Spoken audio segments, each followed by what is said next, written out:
வருவார்கள், ஆனா உன்னை மேற்கொள்ள மாட்டார்கள். உனக்கு விரோதமாக எதுக்கு வராங்க? யுத்தம் பண்ணுவதற்கு உனக்கு விரோதமாக வருவார்கள். உன்னை மேற்கொள்ளணும்னு உனக்கு விரோதமாக வருவாங்க, ஆனா உன்னை மேற்கொள்ள முடியாது. ஏனென்றால் உன்னோடு இயேசு இருக்கிறார். அல்லேலூயா.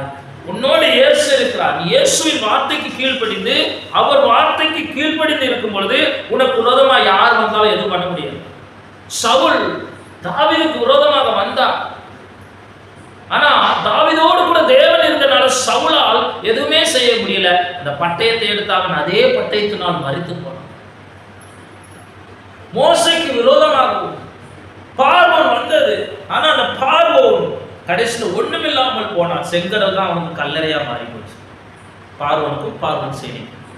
அதனால உனக்கு விரோதமா வருவாங்க. என்னைக்கு உனக்கு விரோதமாக மனிதர்கள் வரார்களோ, பிசாசு மனிதர்கள் எழுப்புதோ அல்லது தேவனாத கிரியைகள் எழுப்புதோ, அந்த நாளில் நீ புரிந்து கொள்ள வேண்டும், தேவன் உனக்கு ஆதரவாக இருக்கிறார். தேவன் உன்னோடு இருக்கிறார். தேவன் உன் பட்சத்தில் இருக்கிறார். உனக்காக பரிந்து பேசுகிறார். உனக்காக யுத்தம் பண்ணவும் ஆயத்தமா இருக்கிறார். அதுதான் அழகா சொல்லியிருக்கார், நீங்க சும்மா இருங்கள், நான் யுத்தம் பண்ணுவேன், யுத்தம் எனக்குரியதுன்னு சொல்லியிருக்கிறார். அதனால உன்னை மேற்கொள்ள வரலாம், எழுப்பலாம், ஆனா மேற்கொள்ள முடியாது. அல்லேலூயா.